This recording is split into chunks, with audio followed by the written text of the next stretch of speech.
Oi, gente, boa noite. Vocês me ouvem?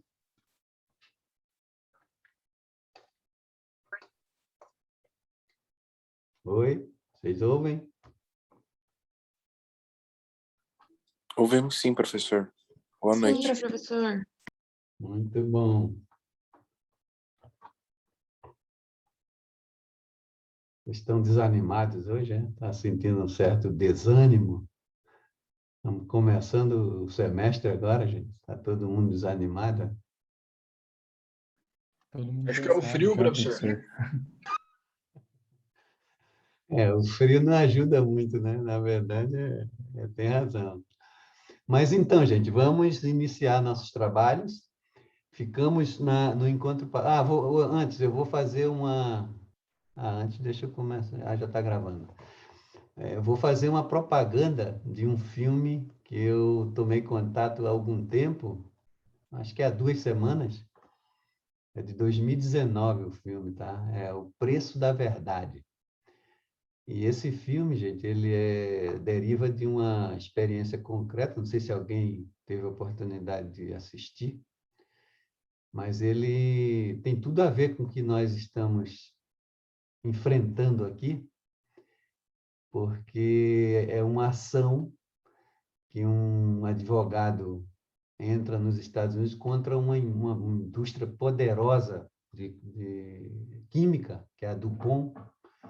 Ela é a mesma que produz o Teflon, que é altamente cancerígena, aquela porcaria ali, sabe? Então, a documentação do filme, a base documental é muito forte. E o cara dedica, inclusive ele é engraçado que ele é um advogado de empresa, só que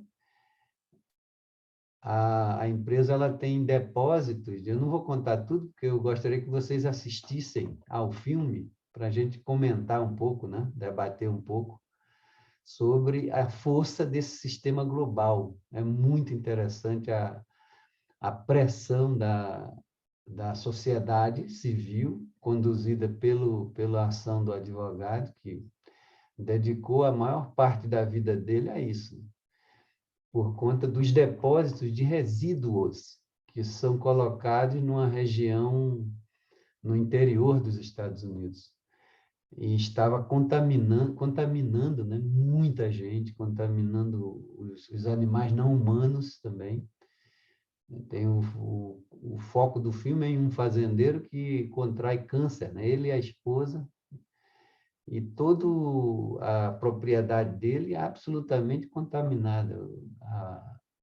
Os animais, ele é um pequeno produtor, então tem um lago na propriedade contaminada, porque foi a água contaminada. Então, a gente vê ali, na prática, esse enfrentamento, essa tensão entre uma ordem estabelecida, que é uma ordem que tem muita força, porque os caras vão para cima mesmo, para fazer valer, manter esconder da sociedade, da população, esse poder, essa capacidade contaminante do produto, né?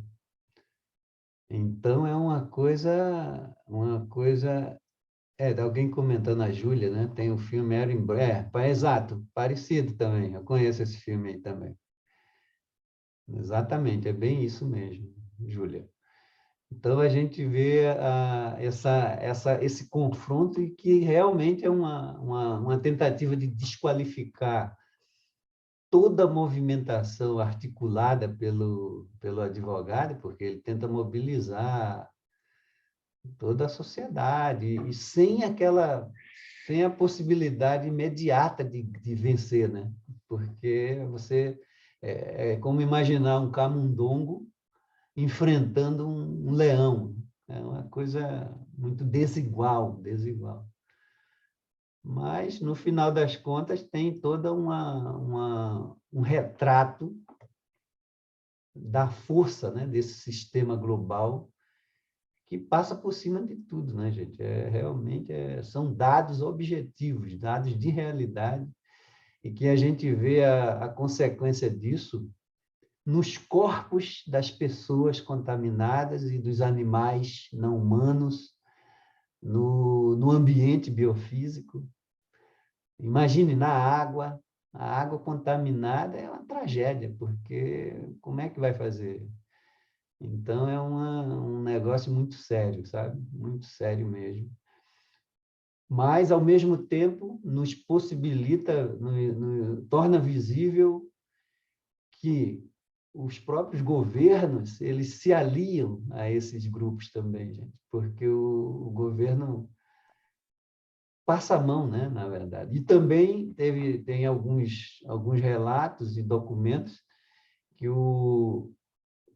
alguns resultados de pesquisa não são mostrados na íntegra.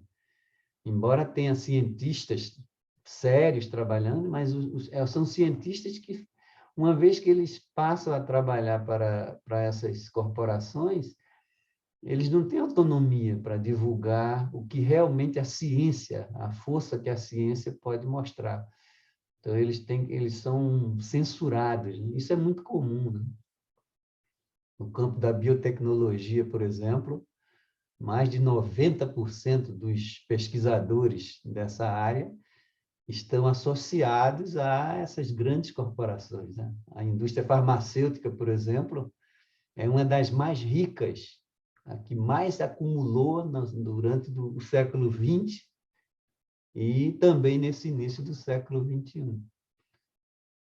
Então, esse é o cenário, gente, o contexto que nos desafia a pensar como é possível você, individualmente, sozinho, sem muita força, agir de forma sustentável num contexto como esse.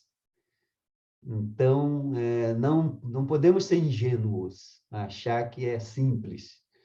E só basta não jogar o papelzinho no chão e você já está sendo sustentável. Isso é uma tolice, né? Acreditar nisso.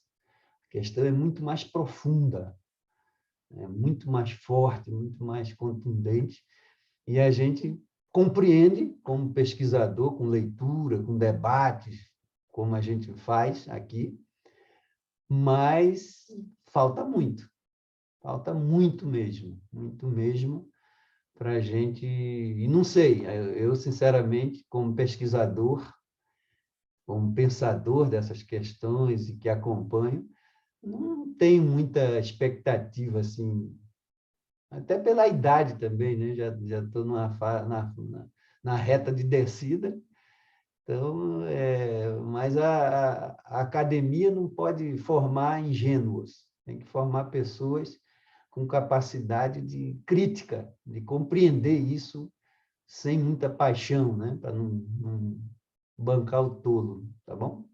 Então, essa é a proposta, esse é o pressuposto desse nosso chamamento. Então, fica a indicação, gente, de vocês, quando puderem, dar uma olhada nesse filme, e gostaria de alguns comentários que vocês tiverem sobre, associando ao que a gente está discutindo aqui, as nossas leituras, tá bom? Alguém quer comentar alguma coisa sobre?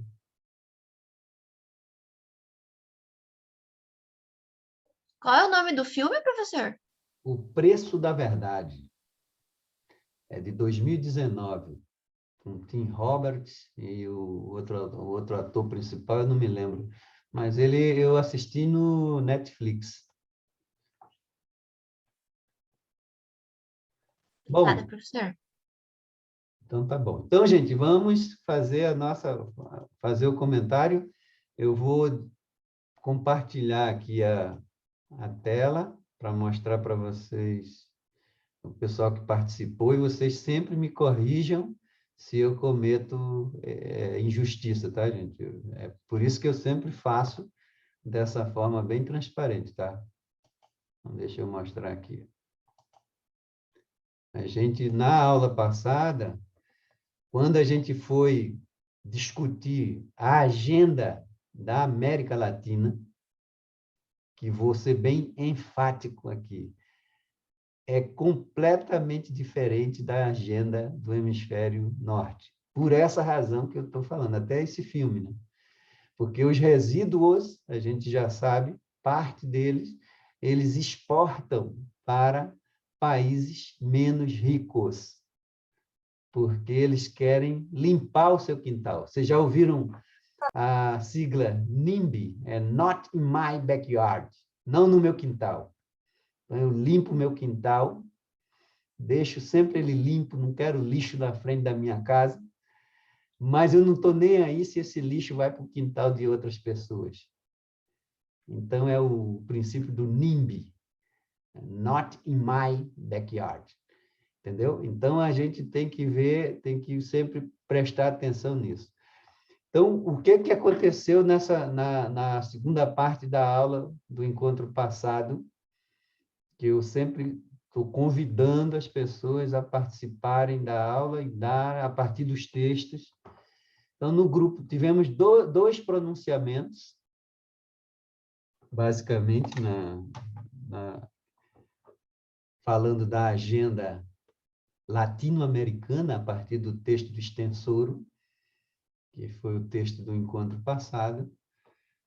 Então, as pessoas que eu me lembro e eu tomei nota, que participaram, estão aqui em vermelho, gente. Ó. Jaqueline, Dalmir, Clara, Laura, Camila, Yuri, Cláudia, Eduarda, Vinícius, Nicolas, Emanuele. E a Júlia, não sei se ela está presente, ela não está em nenhum grupo. Tem que me entrar Ela está no grupo 5 agora, professor. Então, deixe-me inseri-la aqui, ó, que é o primeiro... É isso que eu ia falar. Obrigada. Obrigada, Pedro. Opa! A gente tem que usar essa lógica do cuidado aqui, viu, gente? De inserir, não excluir as pessoas. Então, Júlia, né? Isso, professor. Então, já se encontrou me ali. põe no vermelhinho ali também, por favor. É, estava aqui fora, né? Tá certo. Tá bom. Por isso que eu deixei ali fora, viu, Júlia? Não era para excluir você, não, viu? Então, o que apareceram dos comentários? A Laura se pronunciou sobre também o texto, a Clara, o Dalmir, e do grupo 1, a Jaqueline, gente. Fez alguns comentários sobre o sistema internacional, o protagonismo do Brasil em relação a essa questão, e é verdade que o Brasil foi e continua sendo, né? O Brasil e o México são dois países em que não só a intelectualidade ela está muito atenta e ativa, no sentido de intervir, de participar desse processo para mostrar os interesses da América Latina, do hemisfério sul, na verdade. Então, nós temos, por exemplo, a questão do ecodesenvolvimento. Veja, o ecodesenvolvimento é um conceito que irrompe da América Latina, do debate do hemisfério sul, na verdade. Por quê? Porque ele tenta combinar, né, a questão do desenvolvimento, não apenas como crescimento, mas também levando em conta os aspectos não ambientais no sentido estrito senso, mas socioambientais. E isso nunca foi bem aceito pela agenda do hemisfério norte, que insiste em apresentar esse debate como um debate que exclui ambiente e desenvolvimento. É como se fosse um ou outro.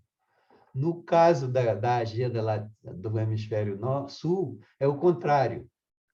Tem um detalhezinho, ao invés de ser esse aspecto adversativo, é o aspecto aditivo. Tenta-se pensar desenvolvimento e meio ambiente. É uma relação, gente, uma relação diferente. No hemisfério norte, predomina a ideia do trade-off. Trade-off significa que é ou um ou outro. Se você desenvolve, você sacrifica o meio ambiente. Se você cuida do meio ambiente, você sacrifica o desenvolvimento, sabe? É por isso que é trade-off.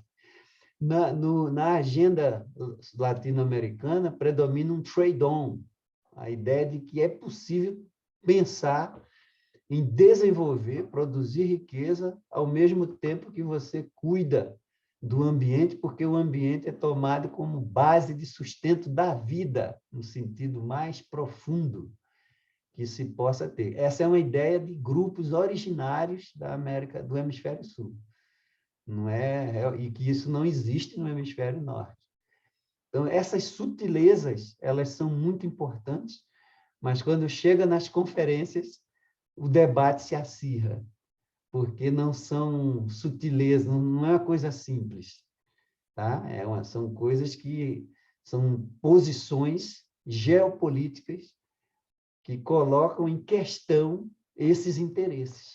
Então, é por isso que essas conferências, para nós que analisamos e acompanhamos isso, a gente vê, não avança muito, não sai muito do lugar, do papel, tá bom? Então, é isso. Bom, então, ficaram os outros grupos, tá, gente? O grupo 3, ou desses grupos, o grupo 1 e 2, se tiver mais algum comentário que vocês queiram complementar, gente, vamos começar, vamos participar. E depois, em ato contínuo, nós já passaremos para o grupo 3, que eu quero ouvir todos, como é que vocês sentiram essa leitura e como é que vocês nos ajudam aqui, tá bom? Então, vamos lá. Grupo 3. Prof, Opa! só uma coisinha antes. Ali no grupo 1, na aula passada eu realmente não participei, eu não estava, mas a Tainara fez a nossa apresentação junto com a Jaqueline. Então, se o senhor quiser Tainara. colocar ela ali na... Isso, a Tainara, né? Tainara do... Isso. Muito bom. Hoje É ela não está currículo. presente porque ela está com um problema pessoal também, mas na Tá semana bom. passada ela esteve e ela... Tá É bom? Tainara, é assim que escreve? É, aham. Ah, tá aqui. Tem outro lugar na frente. Eu já escrevi esse nome em algum lugar, né? Tá registrado. Tainara, exato, tá aqui em cima. Então, tá livre, aberta a palavra aí, gente, para Professor, tenha bondade. a Júlia também se pronunciou na aula passada, também comentou sobre o tema e ela não tem a pontuação dela ali. E Espera aí, também tem gente. no bate-papo ali, professor, os alunos estão pedindo para o senhor baixar um pouco a planilha para a gente ver a segunda parte. Ah, tá, espera aí. Obrigada, Manu. Eu ia pedir para o professor agora também essa Ah, tá observação certo. Espera aí, a tirar. Tainara também, né? Porque a Tainara, a gente vai me lembrando aí, ó, tá vendo? Foi bom você lembrar, porque Obrigada da mesmo. Tainara eu não havia. Então, Tainara. Professor, Jaqueline aqui. Eu fiquei com uma dúvida até, queria perguntar sobre isso da Pode apresentação. falar. Eu falei na aula passada, né? Acho que foi a última a falar, inclusive, sobre o tema que era da aula. Só que eu acho que a nota é atribuída só para quem falou ou para o grupo todo? Porque eu falei em É nome a- do grupo, sabe? não. Aí a Todo mundo fez a participação, pesquisa. a participação tem que ser efetiva, quem está presente, entendeu? Esse é o critério, tá bom? Não entendi. É que a gente tinha feito algumas separações, assim, que cada um ia falar, só que no fim da aula Mas, acabou correndo sim. meio que debate, e aí ficou pertinente no tema que já estava o debate, a parte que Uhum. eu tinha pesquisado e ia falar, sabe? Então, por isso Certo. que as pessoas acabaram não falando. Mas pode falar hoje, né? Não tem problema nenhum. Escuta, eu consegui baixar ou não? Ah, aqui, né? Que vocês queriam ver. Mas Jaqueline, mas está livre, pode, não tem censura, não, pode falar e. Ok, gente, todo mundo acompanhou aqui, ó. Professor, Oi. a Ione também, ela pediu para... Ela falou semana passada, no nosso grupo, o grupo 2, a Ione. A Ione, né? Isso.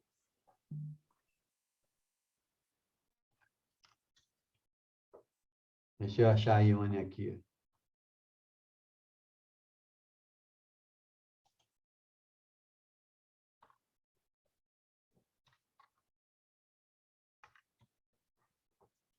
Gente, isso não é punição, não, isso é sanção positiva, tá? Na verdade, meu pensamento é o contrário, eu não tenho intenção de punir ninguém, um incentivo para esse tipo de, para o desenho da aula, o desenho da técnica de condução da aula, tá? É por isso. Então, vamos lá. O grupo 3, estou esperando, né? Não tem Você ninguém está aí? me ouvindo? Você está me ouvindo, Opa, professor? Eu estou. estava esperando as pessoas terminarem de falar. Então, tá bom. Sobre essa participação efetiva, por exemplo, em relação à Agenda 21, sou mais eu que vou falar. Por quê? Porque o resto do meu grupo vai falar sobre recursos hídricos, a lei de recursos hídricos. Uhum. Não, realmente não tem como. É que a gente separa as coisas, tipo, na hora de redigir. No meu Uhum. caso, eu peguei a Agenda 21, como o grupo 1 e o grupo 2 já falou sobre os desafios da Agenda 21 latino-americana, eu Certo. tomei a liberdade de focar na Agenda 21 do Brasil. Mais do que isso, eu gostaria de falar sobre a Agenda 21 do Paraná. Eu tenho um pouquinho de experiência com isso, mas eu não queria por exemplo, se hoje não dá tempo do grupo 3 apresentar a outra parte, eles vão ficar sem ponto? Eu não gostaria disso. Eu acho injusto. Quem está falando? Tatiana. Tatiana. Bom, sobre a Agenda 21, como a gente já sabe, a gente tem que, bom, passada a parte de elaboração da Agenda 21 brasileira, o desafio seria divulgar as diretrizes, assim que definir as diretrizes, e principalmente por meio da Comissão de Políticas de Desenvolvimento Sustentável e Agenda 21 brasileira. Uma das coisas que seria mais fundamental é justamente a inclusão de propostas de agendas 21 locais. Curitiba, pelo que eu entendi, não tem Agenda 21. A Agenda 21 do Paraná, eu tentei baixar ela, mas o link está quebrado e eu não achei ele em lugar algum, pelo único link. Uma coisa que eu queria comentar é que, às vezes, parece muito distante da gente a Agenda 21. Parece, é algo que eles vão... É uma política pública que um dia será feita. Mas é interessante como os próprios estudantes vão se mexendo para isso. Um caso que eu acompanhei foi o caso do Bloco Verde, da UTFPR, que, por causa da Agenda 21, ele foi construído. Não sou engenheiro civil, não vou saber explicar todos os detalhes, mas é muito interessante como o Bloco Verde, para quem não sabe, ele fica do lado do campo central do TFPR, fica do lado da Itiban. Ele tem toda uma parte com plantas, ele é verde, tem toda uma pesquisa de por que a presença de tais requisitos sustentáveis fazem com que as salas sejam, como posso dizer, tem toda uma vedação térmica. Então, você, teoricamente, economizaria com ar-condicionado, ventilador, esse tipo de coisa. E, realmente, como pessoa que já teve aula lá, é meio frio mesmo. É curioso isso. E era isso que eu ia falar, prof. Muito bom, Tatiana. Parabéns, muito bom. Tem mais alguém, gente?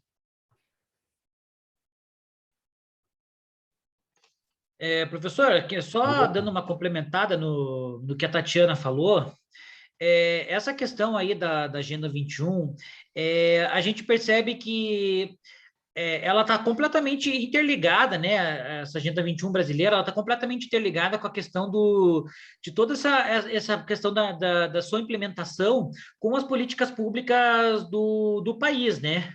Ou seja, a gente vai pensar em toda a questão da infraestrutura, tal.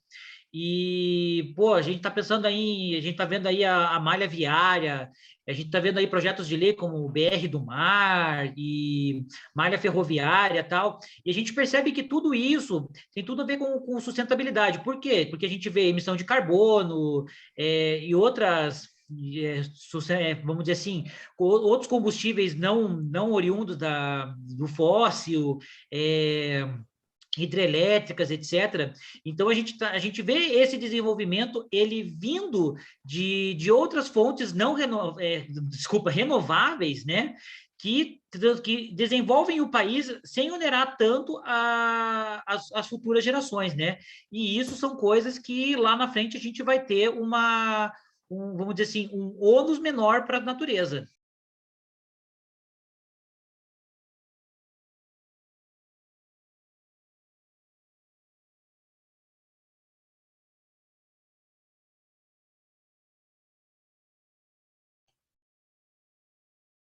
Muito bom, Yuri.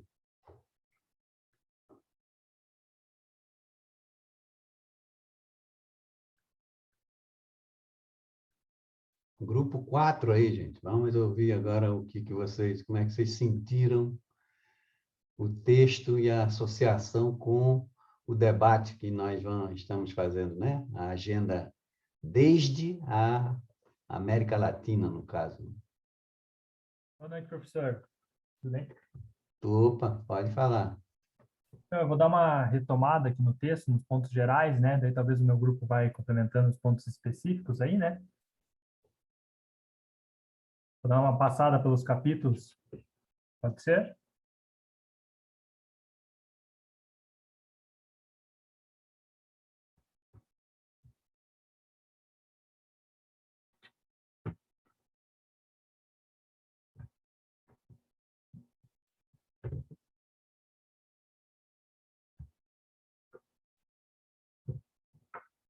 Uhum.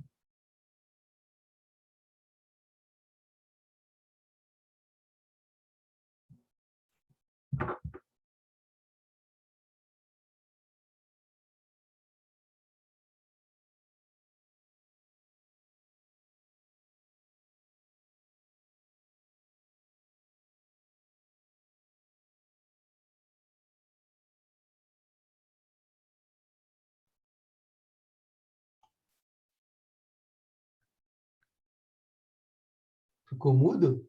O que houve?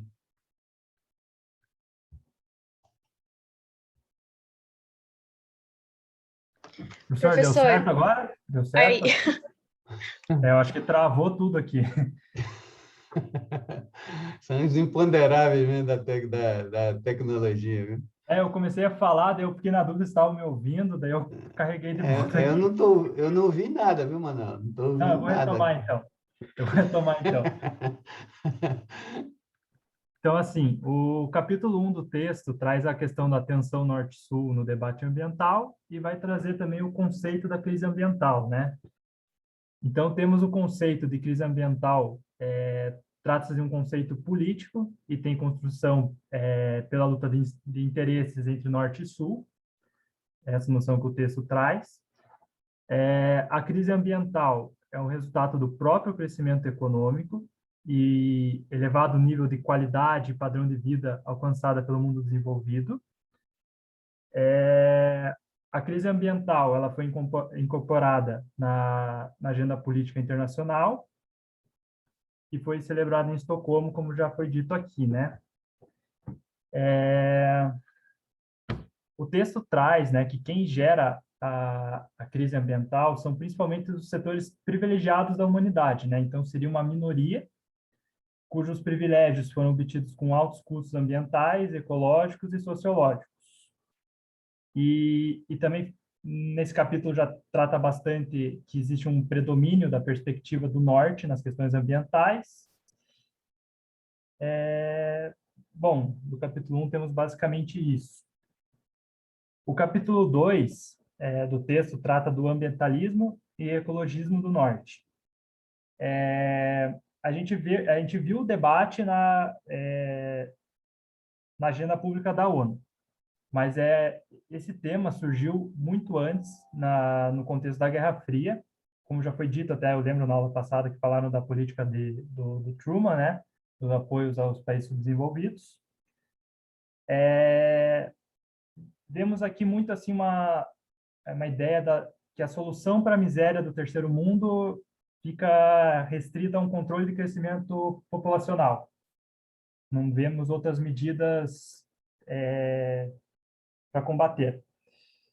Temos dentro desse contexto, e nesse capítulo é tratado o relatório do Clube de Roma, que trouxe os limites do crescimento, né? Os limites que que foram estabelecidos.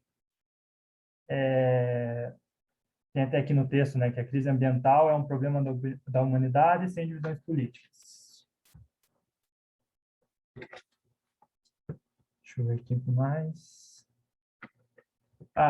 Também no texto, né, traz que os perigos do desenvolvimento e industrialização foram pensados apenas sobre o sul global e sua tentativa de sair da condição de subdesenvolvido, pois não haveria planeta suficiente para todos viverem para todo mundo viver no padrão de primeiro mundo, né?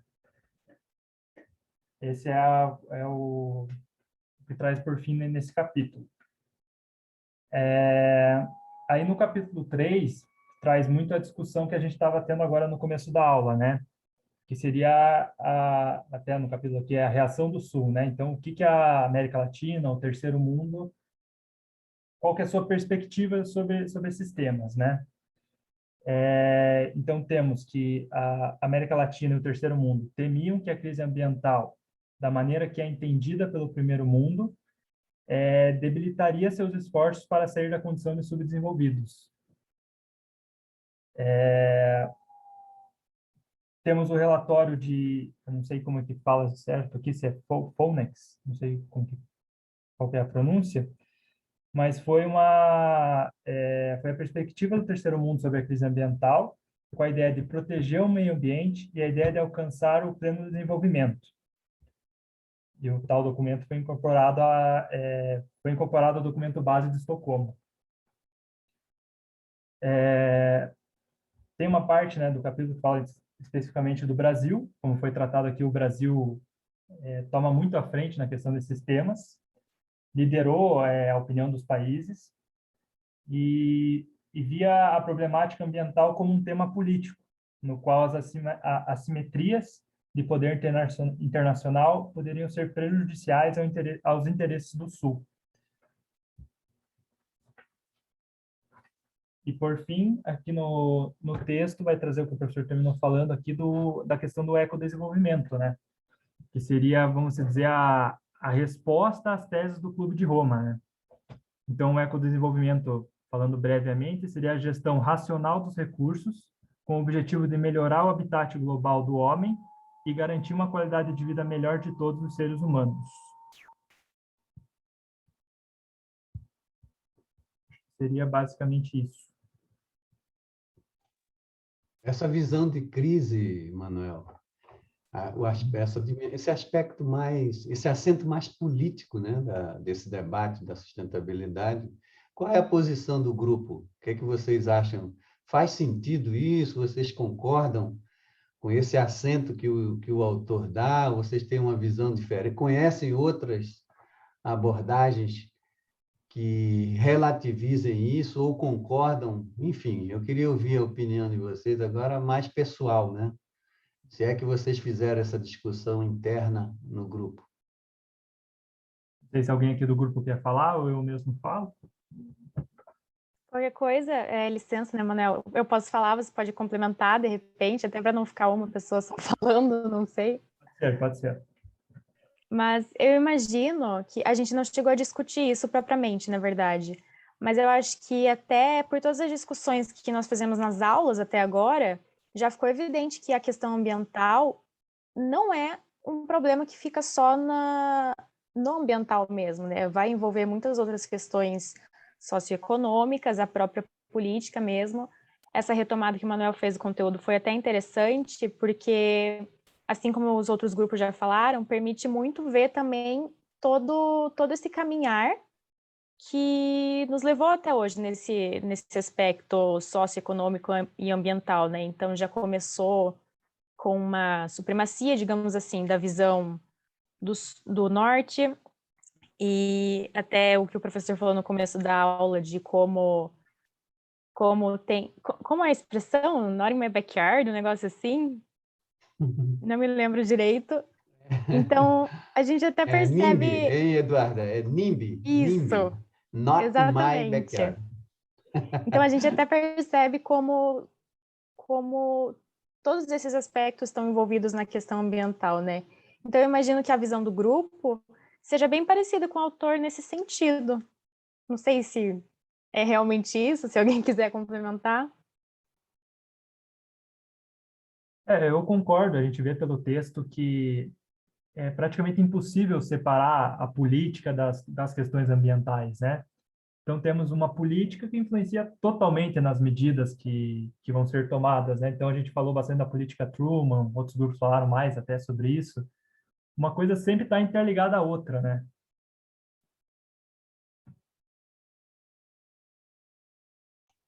E o lugar do direito, gente? Como é que vocês... Qual é o lugar do campo normativo nesse debate? Como é que o grupo pensa essa questão? Ou alguém, outro grupo também pode pensar. Licença, professor, posso falar? A questão pelo menos ao meu entendimento, tá? A questão normativa, ela ajuda, assim, a não ficar só com uma visão política, né? Porque se a gente for pensar hoje, a visão política, pensando, assim, mais do Executivo Nacional, é uma visão muito mais voltada para a agenda do Norte do que para a agenda do Sul, quando a gente fala em preservação, sustentabilidade e todas as causas que tratam de meio ambiente, né? Se não houvesse as legislações que impedissem o desmatamento ou todo o processo que veio desde 1981, com as criações dos Conselhos Nacionais de Meio Ambiente, e todos os órgãos de fiscalização, de controle ambiental, a legislação que veio após 1981, talvez hoje nós estivéssemos num patamar muito político, com uma agenda que não faz sentido dentro do desenvolvimento sustentável, pelo menos a minha visão, assim. Tem mais uma... Vou me intrometer aqui também, professor, desculpa.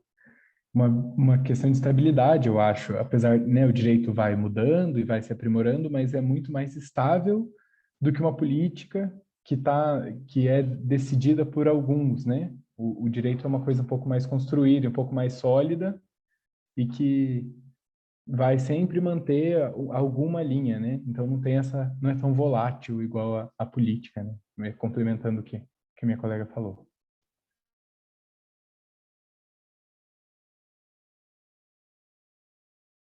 Professora, eu queria fazer um comentário também. Eu não sou desses grupos, mas desculpa, eu sempre me meto. É, a gente tem uma professora na casa, que é a Priscila Caneparo, e eu acho muito interessante que ela fala que o direito é o mundo ideal, né? É o dever ser.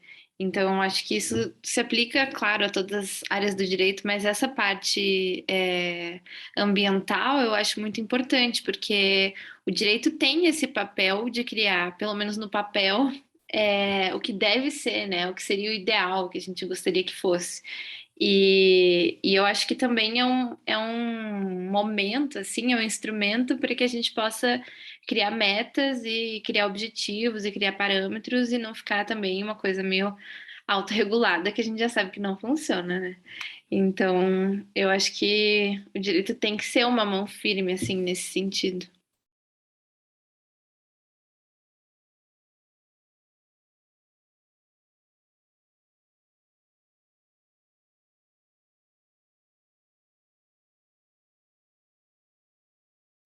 Pessoal do grupo 5, gostaria de ouvi-los. Eu de novo, professor. Opa, Pedro, vamos lá. Admito que aqui eu estava com um roteirinho para eu falar e conforme o Manuel ia falando, eu pensava, meu Deus, era isso que eu ia falar, era isso que eu ia falar. Então, para não ficar repetitivo e, né, tornar muito maçante a apresentação, eu só vou, acho que comentar algumas coisas que eu achei interessante no texto, assim. O principal, já foi tratado também na outra aula, mas queria frisar a importância do Brasil e a forma como lidou com a questão, né, liderando, e toda a América Latina, na verdade, porque é um pouco o avesso do que eu admito que espero, assim, tenho uma impressão de que o Sul se vê submisso ao Norte, sempre. E foi um momento em que se fez o contrário, falou, não pode ser assim, né? E apesar de briga de poderes e tal, enfim, foi um momento em que dá para perceber que não eles superaram essa submissividade, né? Passaram por cima disso. Essa questão eu achei muito forte, assim, né? Importante ter superado isso, porque se a gente for ver, é difícil de acontecer, né? A gente está sempre muito submisso. Né, criando lá o modelo Bariloche e tal, que foi levado em consideração, né? Não foi nem lá nem cá, e no final acabou no meio termo, né?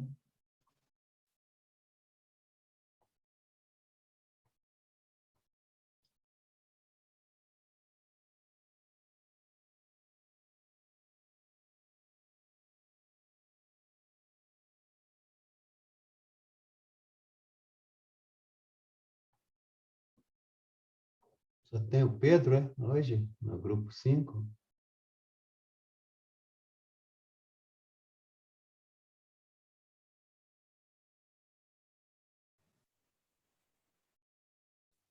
A Júlia, que estava falando, é do meu grupo também, se não me engano. Sim, sim.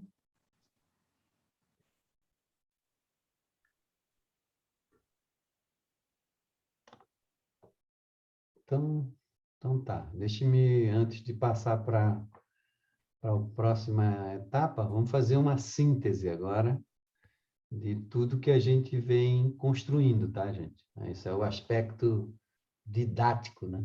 Didático, pedagógico, organizativo dos conteúdos, para que vocês se deem conta de que existe um fio que conduz todo esse debate, tá? Que são aqueles tópicos geradores que eu apresentei e expliquei no primeiro encontro. Então, veja, nós começamos todo esse debate com a construção de uma linha do tempo sobre a sustentabilidade. É evidente que aquilo ali foram alguns pontos, alguns tópicos pensados anteriormente por mim, mas que nos permitem essa condução, nos permitem perceber, conferir historicidade a esse tema, tá, gente? Então, a sustentabilidade, ela vai aparecer, ela vai irrompendo no contexto mundial e latino-americano, não é de forma casual, né? Ela tem uma história nisso. Então, esse exercício, o primeiro exercício sobre a linha do tempo, ele tinha esse propósito, de mostrar como que essa construção ela vem sendo feita e, ao mesmo tempo, mostrando as tensões entre esses hemisférios, tá? Tornando visível que sempre que há esses encontros internacionais, são momentos de enfrentamento mesmo, porque existe sim uma disputa não apenas política, gente, mas fundamentalmente geopolítica, porque tem a ver com território, não com a ocupação de território como ocorreram nos sistemas coloniais iniciais, né? Tanto do século XVI quanto do século XIX, conduzidos pelo continente europeu. Não é daquele jeito. Hoje, o processo de colonização, de invasão, ele se dá de maneira muito mais refinado, de modo que os povos colonizados não se dão conta. Eles acham que estão sendo beneficiados com as tecnologias digitais, e, na verdade, existe toda uma violência nesse processo. Então, a linha do tempo ela permite tornar visível isso, tornar visível esse conjunto, esse repertório de contradições. Porque a vida humana, né, gente, a sociedade humana, ela não é composta de anjos, já falei isso para vocês. É de gente de carne e osso, com interesse, não dá para a gente ser ingênuo, né? Imaginar que é um mundo de pessoas boas. Não, não é assim. Não é assim que... A história da humanidade, ela tem sido marcada por uma sequência recorrente de genocídios, tá, gente? Isso, quem fala isso, quem demonstra isso, não sou eu. Quem demonstra no início do século XX, o próprio Freud, ele fala sobre isso. Ele percebe, a partir da capacidade de observação dele, da capacidade de pensar profundamente, que era uma figura genial, foi uma figura genial. Então, é assim a história que tem sido, a história de depredação, de apropriação, de invasões. E hoje a invasão ela se dá de maneira muito mais, não é com caravelas, ela se dá de outra forma, de outras formas, na apropriação dos minérios, sabe? Para alimentar uma indústria poderosa que precisa disso. Por isso que é muito difícil a gente pensar de forma muito romântica a questão da sustentabilidade. Tá? Bom, Ô, professor, tenha bondade. eu acho interessante isso aí, porque quando o professor falou ali a respeito de sermos humanos, né, e de sermos falhos e tudo mais, ainda mais no caso do meio ambiente, assim, a gente não precisa nem ir muito longe para ver esse tipo de coisa errada, ou até essa briga de norte versus sul, no caso. Porque, por exemplo, aqui no Paraná, a gente tinha, né, não tem mais, agora virou o Instituto de Águas e Terras, mas o extinto IAP, né, que era o Instituto Ambiental do Paraná, era o órgão público mais corrupto do sul do país. Então, assim, eu estagiei lá por 2 anos, assim, então eu via muito absurdo lá dentro, assim. Tinham vezes, assim, de acontecer do próprio governador ligar lá no departamento falando, tipo, pô, tem tal processo aí de tal empresa, manda anularem tudo e não sei o que, tal, tal, tal. Então, pô, ver a Polícia Federal entrando lá, pegando gente na sexta-feira e na segunda-feira a pessoa tá lá de volta como se nada tivesse acontecido. Então, assim, igual o professor tá falando aí a respeito de no papel é muito legal, né? A gente pensar que vai ser tudo feito da maneira mais correta e mais certinha possível, mas quando a gente vem para a prática e quando a gente está tratando de seres humanos, que daí tem várias outras coisas no meio, né? Porque as ações das pessoas que estão ali, principalmente dos cargos que estão relacionados à política, não são todas feitas as escolhas não são pensadas e não são feitas da maneira que deveria ser, né? Que é pensando no melhor pro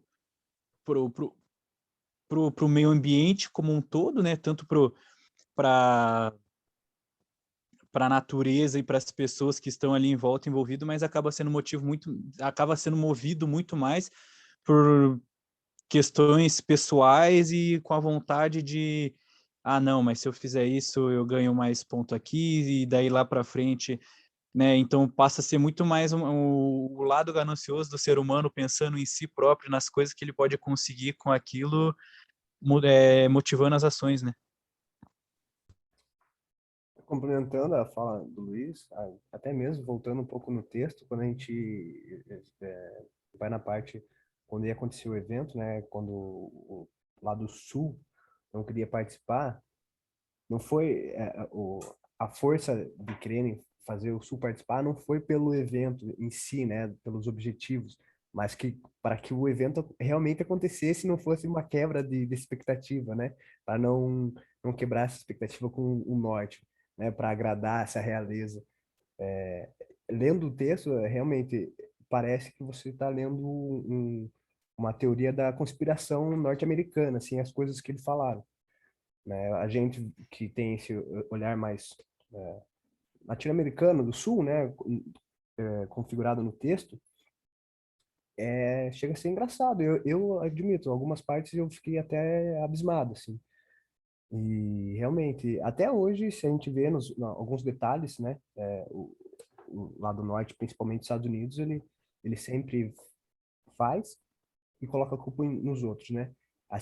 Tem até uma piada, quando descobrem que um país tem bastante petróleo, parece que aquele país precisa de um pouco de liberdade, né? E é possível que aconteça com a gente daqui a pouco com a Amazônia, né? Na situação que vem se escalando. Então, o texto apesar de ser histórico, é uma crítica bem atual ainda, né?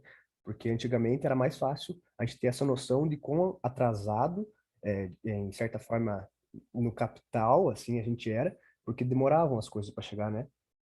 Tanto nossos pais comentavam, antigamente, para chegar alguma coisa no Brasil, demoravam anos. Hoje a gente é maquiado essa diferença por causa da globalização, né? Até uma matéria demora minutos para chegar.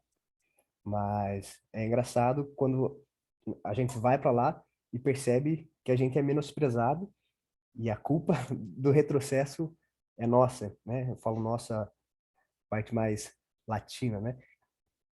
Até com o Trump e com a eleição do Trump isso fica muito claro, né? Ficou muito claro.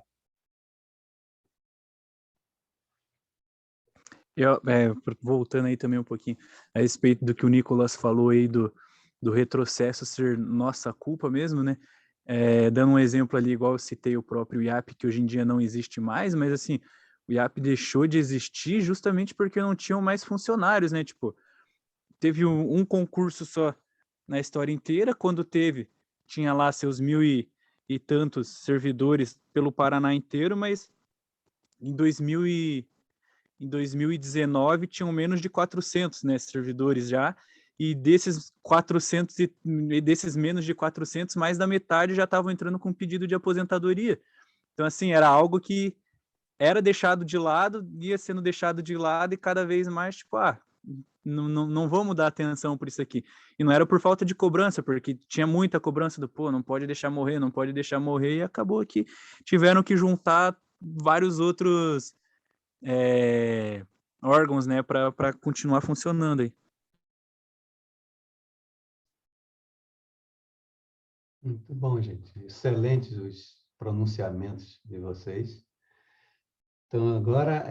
então depois do estado, da linha do tempo que a gente faz, a gente já apresentou essa questão das agendas, e eu fui bem insistente nisso, e vocês perceberam claramente isso, né? Essa diferenciação entre agendas. Isso é muito importante, tá, gente? Para a gente não bancar o tolo, né? Às vezes levantar bandeira que não é nossa. A gente vê muito isso, com boa intenção. Pessoa bem intencionada, mas está levantando bandeira que não é uma bandeira que traduz os mais profundos interesses nossos mesmo, nossos, que voltados para nós, que não vai nos prejudicar. Então, esse é o ponto fundamental. E hoje, aí depois de tudo isso, a década de 70 ela é decisiva no cenário global e, em particular, no Brasil, e esse foi o que esse texto ele mostra, com uma boa documentação, de que é a partir dali que vai aparecer com muita força o campo normativo. E como alguém já falou aí, realmente ele é fundamental. Porque com ele está desse jeito, né? Os caras continuam, como esse caso do filme, que embora a empresa lá tenha sido autuada, os caras provaram que eles haviam sonegado informações acerca da contaminação das pessoas, do ambiente, enfim, do bem comum, que são numa linguagem instrumental, fala em recurso, né? Mas essa é uma linguagem mais empresarial. A ideia é tratar isso como um bem comum, um bem que é fundamental, porque sem água a gente desaparece. Então, é por isso que é mais adequado, do ponto de vista conceitual, tratar isso não como recurso hídrico, mas falar em água, porque é água mesmo, o termo mais profundo, né? Então, a ideia da norma ela vem com muita força, com uma presença assim muito contundente, né? Mas ela mesmo assim, ela ainda é insuficiente. Ela precisa da atuação dos movimentos, da organização da sociedade civil, porque se não for assim, você sempre vai estar lutando, brigando, enfrentando tubarões, né? Isso não é o que eu estou dizendo, em função desses textos que a gente lê, das pesquisas e desse filme, que com imagens torna visível de maneira muito clara como que isso vem ocorrendo e que seguramente não vai mudar, né, gente? Tem vários casos, vários exemplos documentados pelo mundo afora. Então, mas a gente vê a força do direito, como a norma ela vem tentar frear isso, tentar um freio, não só um freio no sentido moral, mas no sentido material, político mesmo, de mostrar que eles vale a pena enfrentar esse tubarão, esse sistema global, entende? É um pouco essa mensagem que irrompe a partir da força e da atuação do campo normativo. É óbvio que também é ambivalente, né? Da mesma forma, esses grupos têm uma assistência jurídica muito poderosa, com pessoas muito bem pagas para poder defendê-los. Mas não tem como mudar isso de maneira autoritária, né? Num estado, sempre em estado democrático, é assim que funciona, tá bom? Bom, então, depois de tudo isso, gente, nós precisamos agora ver como que o Brasil foi construindo o seu sistema ambiental. Então, eu esbocei um pouco de uma explicação sobre isso, mas a ideia de sistema é como se fosse um ser vivo, composto de elementos, né? Elementos que se interrelacionam e que conferem longevidade ao próprio sistema. Então, é a partir da década de 70 que o Brasil também, como as diversas nações, começa a prestar atenção nessa questão. Vamos usar aqui, gente, adotar o socioambiental, que é mais latino, é mais latino-americano, né? Tem mais a ver com a gente. Então, é a partir dali. Então, e é nesse sentido que vão sendo construídas, elaboradas, resultado de todos esses enfrentamentos, né? Não dá para imaginar que uma lei, uma política socioambiental, ela vai emergir apenas da cabeça de algum iluminado. Na verdade, também ela resulta de enfrentamentos sociais, políticos, de jogo de luta, enfim, tem sangue, né? Toda lei ela tem sangue, tem suor, porque ela nunca é feita, principalmente essas leis que são marcos, são verdadeiros marcos dentro da história jurídico-política de um país. Então, quando a gente vê lá nesse livro que eu indiquei para vocês, do Sarlet, ele tem um cuidado, gente, logo no começo ele apresenta uma tabela repertoriando todas as leis, desde a década de 30. Todo o marco normativo associado, desde a Lei das Águas, né, década de 30, até o presente. Aí mostra para nós como que esse debate ele vai se acentuar, e aí ele enfatiza isso, né, que a década de 80, quando aparece a Política Nacional do Meio Ambiente, que ele caracteriza isso como o divisor de águas do ponto de vista do direito moderno, pensando a questão socioambiental. Tá bom? Então, né, fazer essa introdução significa abrir, né, a antessala para colher como que vocês sentiram essa leitura, né, de cada uma dessas políticas. Vamos começar hoje com o grupo 1, né? O grupo 1 foi a Política Nacional do Meio Ambiente, essa lei maravilhosa. Vamos ouvir o que é que vocês destacariam, o que é que o grupo destaca sobre ela, né? Vamos lá, gente. E, prof, a gente Opa. ficou com o primeiro capítulo do livro, e aí eu Isso. vou começar a apresentação e, na sequência, os meus colegas vão continuar. Então, no início ali, já no segundo capítulo do livro, depois da introdução, ele já começa a falar do PNMA, que é a Política Nacional do Meio Ambiente, que ela existe desde 1981, né? E ela representa o marco inicial do direito ambiental no Brasil, que ela define os mecanismos e os instrumentos de proteção do meio ambiente, seus objetivos, princípios, instrumentos gerais, institucionalizações de políticas públicas e etc. Ela tem hoje o papel, na verdade, do nosso Código Ambiental. A gente não tem esse nome, né, mas a gente considera ela como Código Ambiental Brasileiro. Foi depois da Declaração de Estocolmo sobre o Meio Ambiente de 72 que o Código Ambiental ele teve que se alinhar daí com as inovações legislativas do cenário internacional, né, sistematizando a nossa proteção jurídica interna aos valores ecológicos internacionais.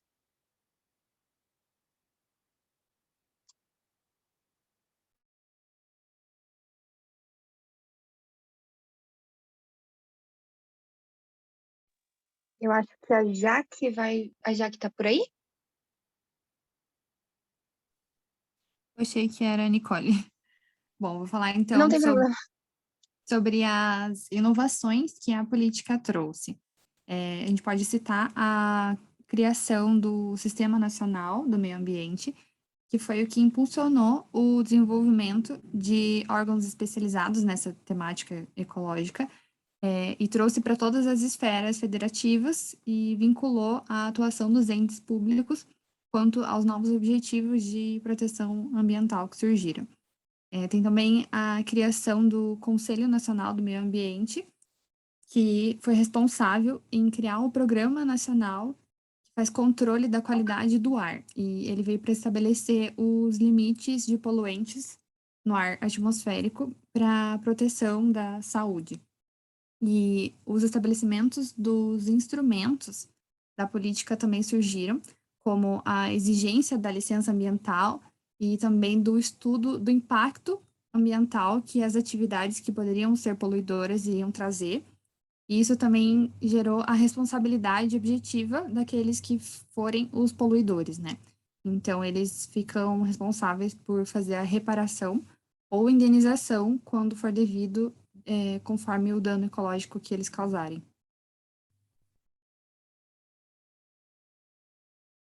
Jaqueline, vocês pensaram em ilustrar isso com algum exemplo concreto ou não? O grupo pensou algo assim, não?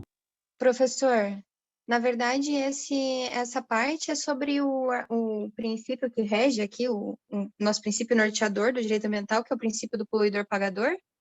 E um exemplo concreto disso é, por exemplo, quando uma empresa que faz exportação de petróleo, digamos assim, faz um vazamento no mar, ele tem que suprir os danos, indenizar de alguma forma os danos por aquele dano ambiental que ele gerou, né? O princípio do poluidor-pagador. A maioria das grandes empresas, alguma hora, tem que enfrentar isso.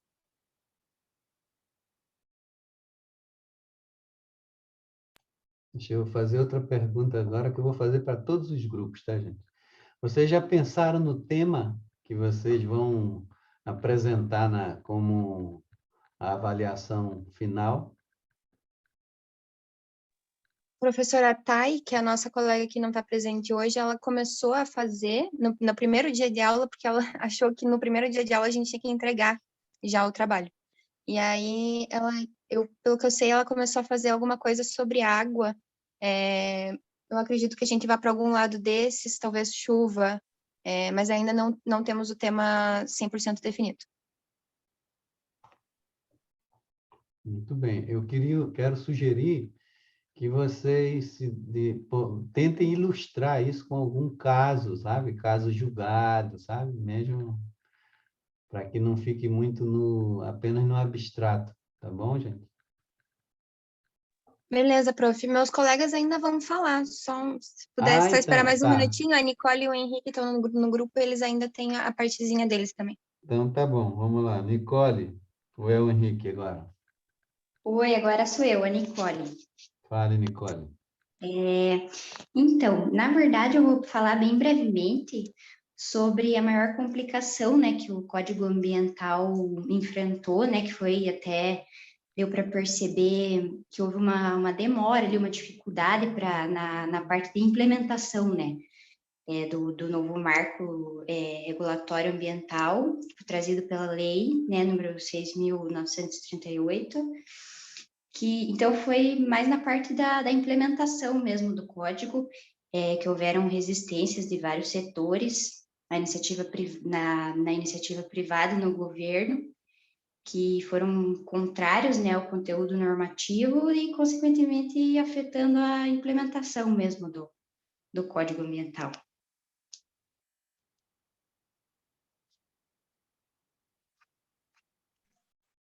Terminando a fala, a respeito das inovações legislativas que a lei trouxe, uma das inovações que ela trouxe foi, primeiro, que as inovações legislativas foi um grande marco que a lei trouxe, a Lei Política Nacional do Meio Ambiente trouxe.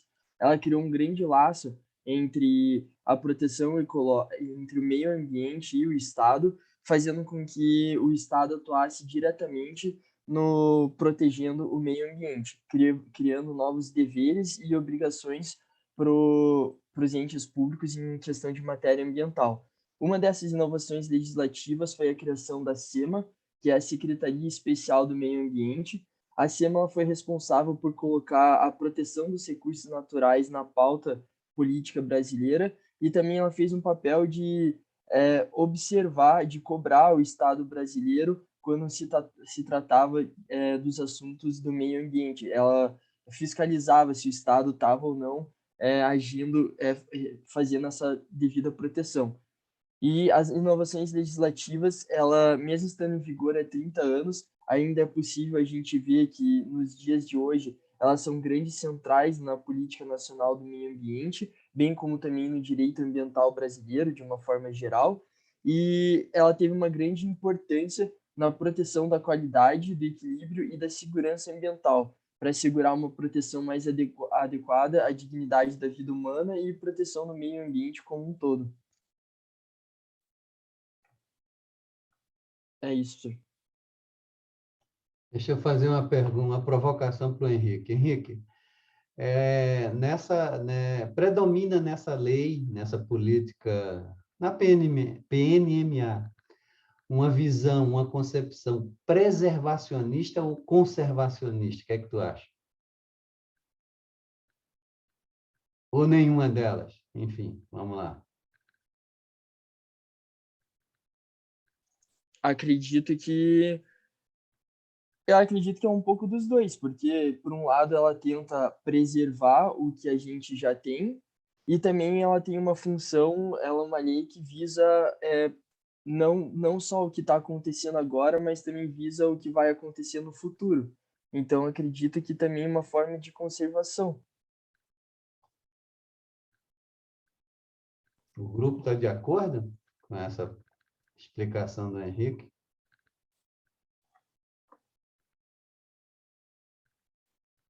Sim, professor, de acordo. A gente sempre defende a opinião do colega do grupo. A solidariedade estudantil, né? Sim, a gente não tem sindicato, mas a gente é uma categoria.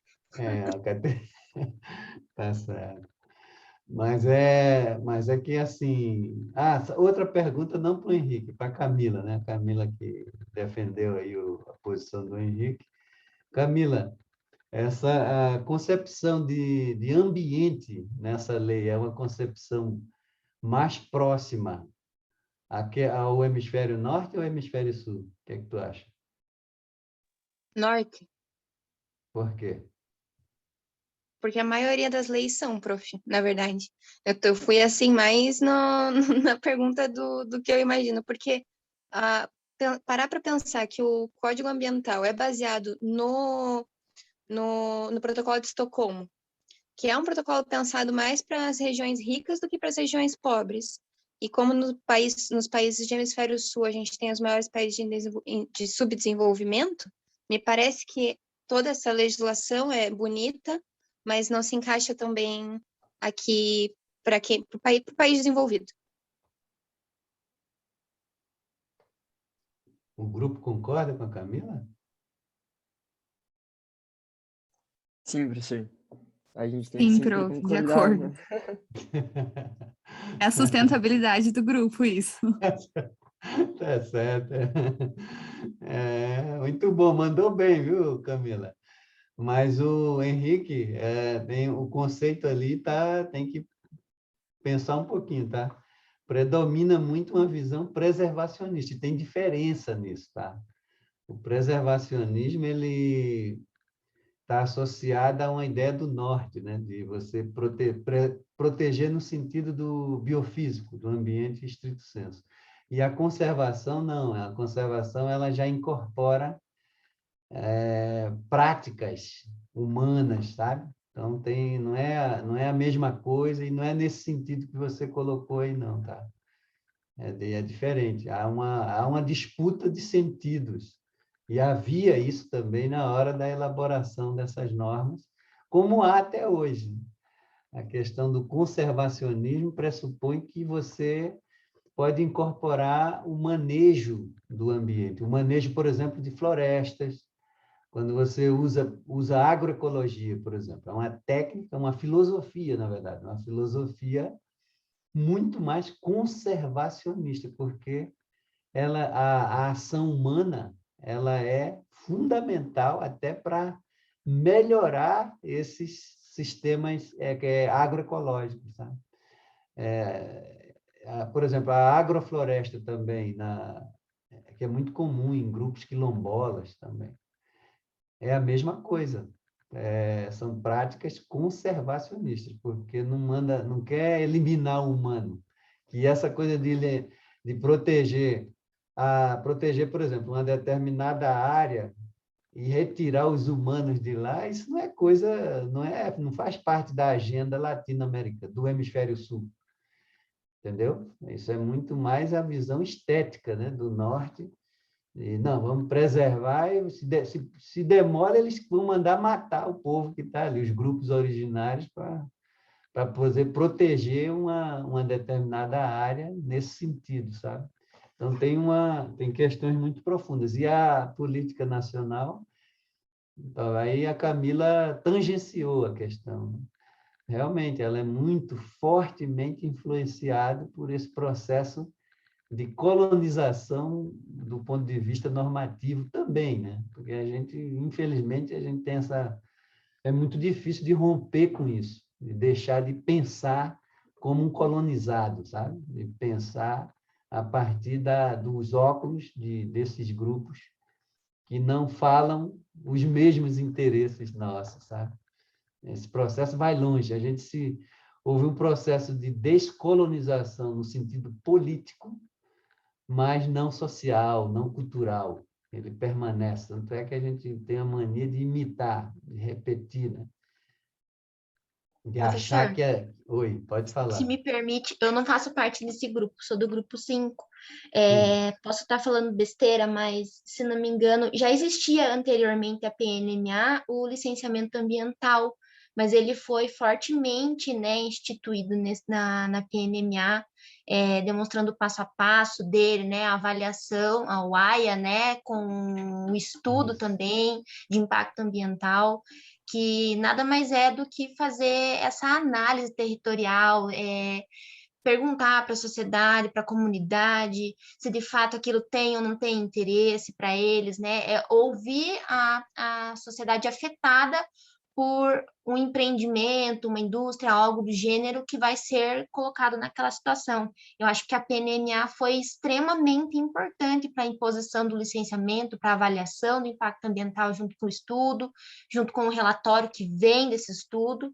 Eu acho que esse foi um grande marco para a Política Nacional do Meio Ambiente, para o Brasil, porque, de fato, por mais que já existisse antes, não era algo extremamente aplicado no Brasil. Então, acho que se tivesse um marco extremamente importante para a gente, é esse. Lógico, os outros também são, mas a gente tem que ver que com o crescimento, com o desenvolvimento que estava tendo no Brasil naquela época, né, de 80, essa imposição de um licenciamento, de uma avaliação, de um regramento foi extremamente importante, né? Muito bom.